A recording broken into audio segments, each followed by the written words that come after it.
دلوقتي بقى من التجميل هنروح للامتحانات وخلاص. طبعا الامتحانات على الابواب، يعني في ناس هتمتحن على طول الاسبوع اللي جاي وناس يعني لحد اخر بقى يناير ان شاء الله.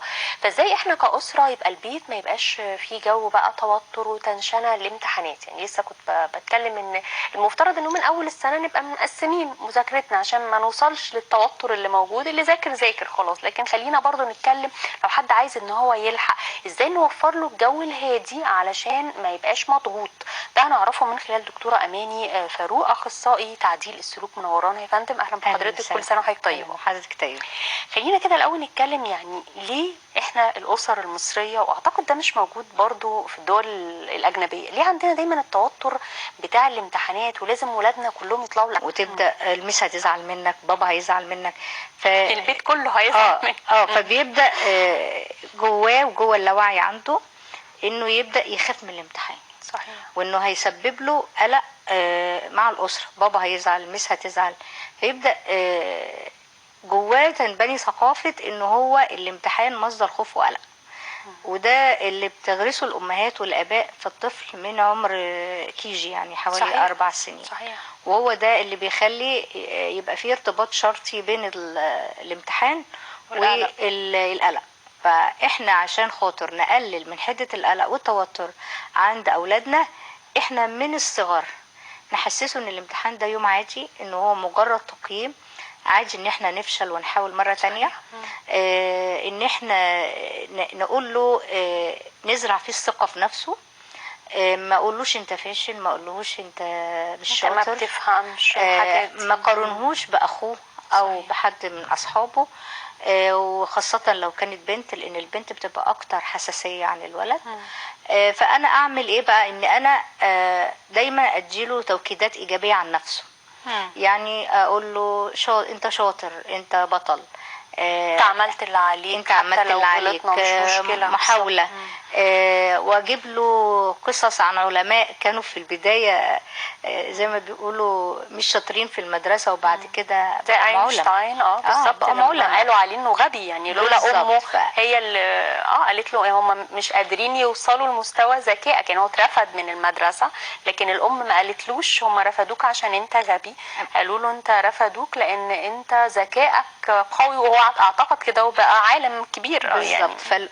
فالام والاب ليهم دور جدا، يعني دور حلو قوي في غرس القيم وغرس التوقيتات الايجابيه عند الطفل.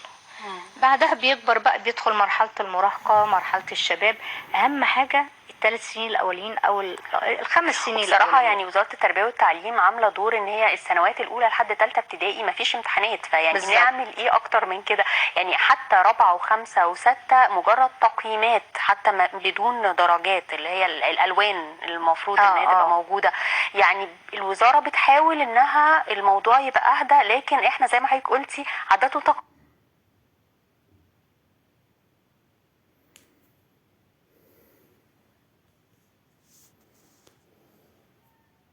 بدون درجات، اللي هي الالوان المفروض ان هي تبقى موجوده. يعني الوزاره بتحاول انها الموضوع يبقى اهدى، لكن احنا زي ما حضرتك قلتي عادات وتقاليد. بالظبط. طيب ازاي ان احنا بقى يعني نقدر، انا عايزه دايما نبتدي بينا بقى مش بالاطفال، نقدر ان احنا نغير من الفكر ده، وان احنا يبقى العلم للتعلم مش للامتحان؟ اولا الام تكون قارئه جيده عن المرحله العمريه لطفلها او لابنها. يعني لو انا ابني طفل، اقرا عن الطفوله، ازاي اتعامل معاه، ازاي امسك اعصابي، ازاي ما ابقاش عصبيه، ازاي ما ارجعش من شغلي او محطه غلبي فيه. ده اللي بيحصل يعني. فان انا اصرخ طول ما انا بذاكر له، فده بيعمل للطفل ايه بقى؟ بيكره المدرسه، بيكره المذاكره. ممكن برضو الام تكون بتطبطب لكن المدرس شديد. ففي حاجات، مجموعه عوامل كتيره قوي بتخلي الطفل يبقى قلقان، متوتر، خايف. فالام بقى والاب ان يخلي له البيت زي ما حضرتك قلت في الاول هادي، مفيش مشاكل ساعه الامتحان، الجو يوم زي بقيه الايام. ان انا ممكن قبلها بيوم اخده واخرج، ان انا اكافئه بعد كل درجه حلوه بيجيبها. لان الاطفال نوعيات، يعني في طفل بصري كنت وفي لسه اقول طفل سمعي. لحضرتك يعني زي ما بتقولي ان لازم الام تقرا، هي لازم تعرف برضو ابنها ده ايه المجالات اللي تخليه يبقى مقبل على المذاكره، زي ما هو بصري او سمعي او يتكلم بسرعة، قيادي، يحب يثبت وجوده، واثق من نفسه قوي، بيتحرك كتير زي ما حضرتك قلتي. ده البصري ولا الحركي؟ ده البصري، في بصري حركي. مم. البصري فيه بصري حركي. ما هو البصري ان هو بيعتمد على المرئيات، يعني ده يحب يتعلم عن طريق الفيديو، عن طريق الصور. التابلت. يبدأ كل حاجة يحب يشوفها بالصوت بالصورة. فالأم تشوف ابنها بيعمل ايه. لو ابنها حركة انا ممكن اعلمه واحفظه وهو بيلعب وهو على العجلة بيتنطط. وهو بيتنطط. صحيح. اوديه تمرين بحيث يطلع طاقته. ده الطفل البصري. طب الطفل يعني للاسف في امهات تقعد تقول لك للحركي اقعد، أيوة لازم بالظبط. تقعد، فده خلاص انت كده بتقطعي، هو ده اللي بيقدر يدخل المعلومه.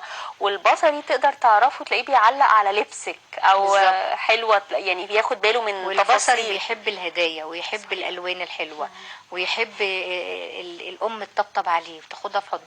دايما ابني كان يرجع من المدرسه او من الامتحان خديه في حضنك وقولي له خلاص خلينا بقى في امتحان بكره، مش ده نقعد الحسي. نراجع.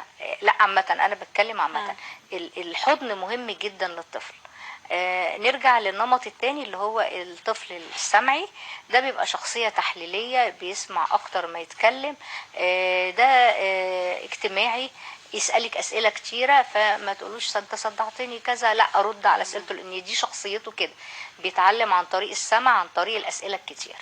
الشخص الحسي بيبقى حنين ويزعل من اقل حاجه، وده بقى بيحب الطبطبه وبيحب دايما يبقى منعزل. يعني تلاقيه يبقى كويس جدا لو دخل علمي ليه، لانه هو بيحب يدرس المواد العلميه ويقعد مع نفسه ويحل تمارين. غير البصري بيبقى ما بيحبش يقعد فتره طويله يذاكر.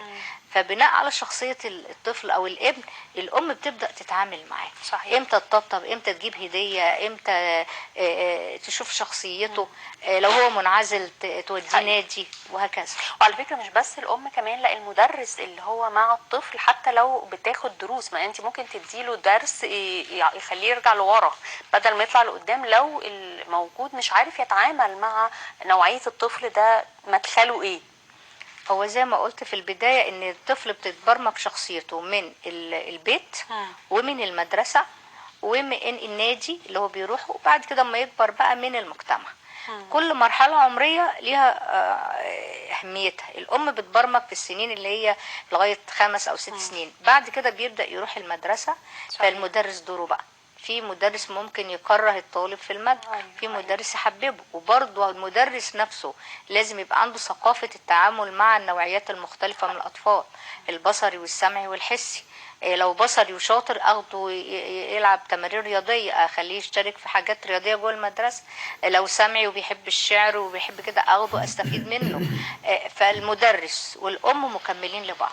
ده حقيقي. طيب نيجي بقى لطريقة المذاكرة، وخصوصا يعني لو احنا خلاص مش من اول السنة، كم ساعة تقريبا المفترض الطفل يقعد يذاكر، سواء طفل في السنوات الاولى او في المراهقة مثلا اعدادي بقى، وطبعا ثانوي الله يكون معاهم بقى دول بيذاكروا طبعا كم اكبر. بس حضرتك قول لنا الطريقة الصحيحة نعمل ايه وناخد وقت راحة كل قد ايه؟ هو علميا المخ بيفصل كل 25 دقيقة. فالمفروض الطفل كل 25 دقيقة يقوم من مكانه. طيب عدد الساعات بتختلف من المرحلة. لو أنا طفل كويس جدا لو أذاكر ساعتين. طب لو أنا في إعدادي ممكن أخليهم 4.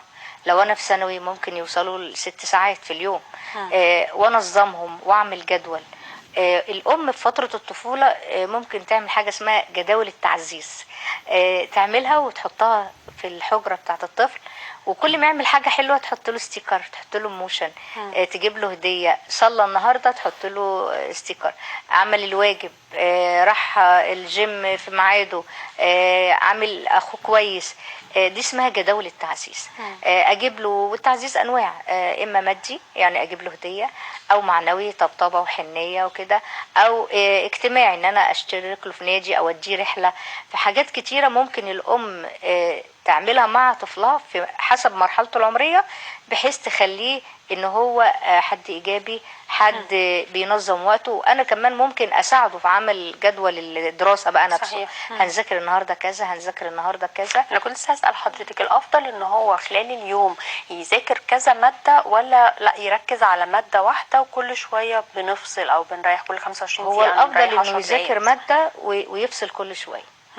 الفصلان ده بقى عشان ده برضه مهم جدا، لان احيانا ولادنا بيفصلوا طبعا يمسكوا الموبايل، يفصلوا ساعة بقى والمفروض لا ربع ساعة. ويمسكوا كمان حاجات ممكن ده مش فصلان، ده توتر اكتر، زي الموبايل، يلعبوا جيمز مش عارف ايه. فحضرتك برضه قولي لنا المفروض ان احنا لما الولاد خلاص احنا بناخد ريست، نقعد نعمل فيها ايه؟ لو هو خلص مذاكرة ممكن نعمل اسيبه فترة ان هو يستخدم الموبايل بتاعه، بس فترة مش على طول، لانه لو طفل الاشعة دي بتأثر على المخ وبتجيب هايبر اكتيف يعني لو لعب جيمز فيها حاجات دي بس يعني مش فترة طويلة. 10 يعني انا دقايق اقول له مثلا ربع ساعة وهنرجع نذاكر تاني، دي تخليه يفصل حتى لو بيلعب. ربع ساعة نقول له، وما اقولوش بقى ايه لا مش هنقعد، لا خلاص هنخلص الساعة كذا، ربع ساعة ونرجع هيجي. لكن الطفل طبعه عنيد، لما تقوله على حاجة لا هيعملها، وهيقول لك وهيبقى عايز يقعد اكتر، وتيجي تاخدي منه الموبايل يبكي. طب لو حد كبير هيبقى يعني متضايق انه راجع للمذاكرة. لا احنا ننظم الوقت، فترة مذاكرة، فترة نقعد على نمسك الموبايل، فترة ممكن يروح النادي ويرجع تاني لو لسه في وقت يعني قبل الامتحانات. لكن لو في امتحان لا نريح شوية، نقوم نتكلم، ممكن نلعب ضغط، نلعب رياضة، نلعب رياضة جوه البيت. الحاجات دي بتغير مود المذاكرة تفصلي بقى، وبتخليني استعيد تاني عملية تركيزي من الاول. صحيح. انا عارفة ليه بقول لحضرتك رياضة او كده، عشان العين كمان تستريح بدل ما تقعد مركزة في القراية، يعني تبقى قاعدة ريلاكس، عارفة اللي هو برضو بعيدا بقى عن تنشنة المذاكرة. طب الافضل نذاكر الصبح ولا بالليل؟ كل طالب او كل شخص بيبقى ليه منحنى تركيز. في بعض الطلبة منحنى التركيز بتاعهم بيعلى بالليل، انا واحدة منهم ما كنتش عارفة اذاكر غير بالليل. يعني في كائن نهاري وكائن ليلي. في الساعة البيولوجية بتاعته كده نسبة تركيزه تعلى جدا بالليل.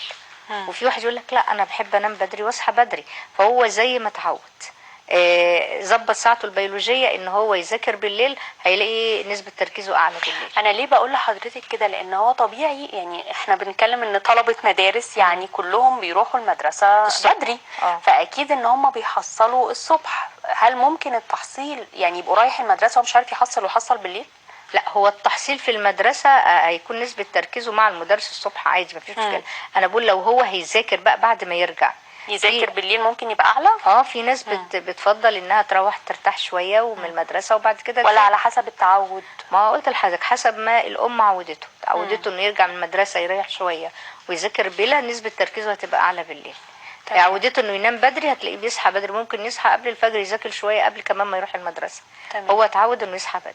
طيب من زمان واحنا بنسمع ان في اكلات معينه ممكن تزود التركيز، تعلي من نسبه الذكاء والذهن، لو احنا كنا حريصين ان احنا ناخدها باستمرار، وطبعا بقى وقت الامتحانات من باب ادعى ان احنا ناخدها بشكل اكبر. وفي اكلات تانية بتعمل وخم وبتنيم وكده، فمدى صحه المعلومه دي؟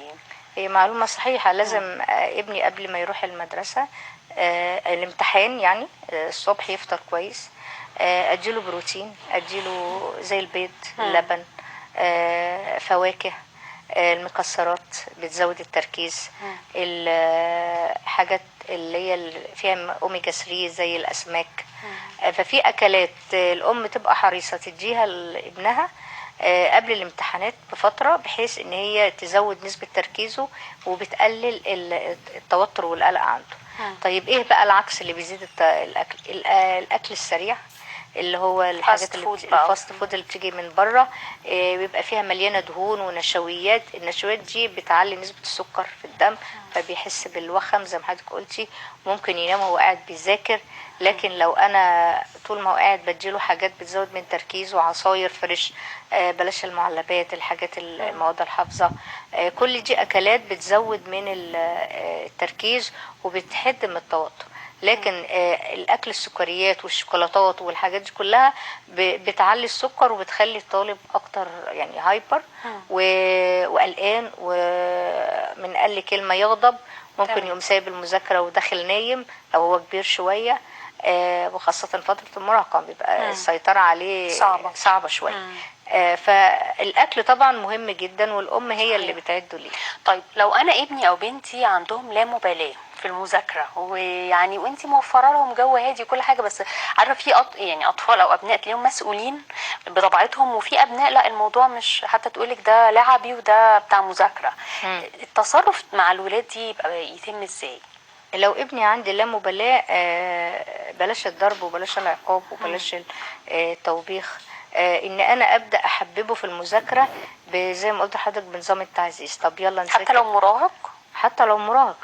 المراهق مش هقدر اسيطر عليه، وبتبقى مرحله عمريه صعبه. بس نلاقي احيانا مراهقين كانوا شاطرين وهم صغيرين، في فتره اعدادي وثانوي تلاقي الكيرف بينزل، هو خلاص في تمرد، في مرحله اللي هو انا يعني زهق.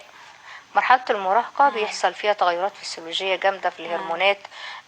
في مرحلة المراهقة الطالب بينام كتير، ودي بسبب ان هرموناته مش مظبوطة. كل ده بيخليه فعلا قلقان ومتوتر وينام اكتر. طبعا ده ما بيعجبش الام والاب، فبيبدأ يعمل عملية صراع بين هم عايزينه كذا وهو جسمه طالب غير كده. فالام لازم تراعي ان فترة يعني لو لقيناه لا مبالاة نتكلم ولا نعمل ايه؟ لا، ما ينفعش ان انا زي ما بقول لحضرتك ان انا ابدا اقول له كل شويه انت فاشل، انت مش بتذاكر. لا، احببه بطريقه تانية، يعني اديله حافز. طب ما تيجي نبدا كذا، طب بس ساعه كل يوم، وابدا يعني استدرجه ان انا اقول له طب بس ساعه كل يوم، طب يلا نعمل كذا، طب لو عملنا كذا هنروح النادي، طب هقدم لك واشوف ايه الحاجه اللي بيحبها واربطها له بيها. او ان انت لازم، هو خلاص بقى لو مراهق يعني داخل جامعه، فاللي هو انت لازم يبقى برضو كاريرك كويس ومستقبلك احسن. نبص طبعا لازم يستعين بالله وبالدعاء والصلاه، وما يبقى داخل الامتحان يدي نفسه ثقه، لان من قوانين العقل ان انا اللي بعتقده عن نفسي بيحصل. لو انا اعتقدت ان انا بكره مش هحل في الامتحان، هاجي ساعه الامتحان نسبة الهرمونات القلق تزيد في جسمي، أبدأ فعلا ارتبك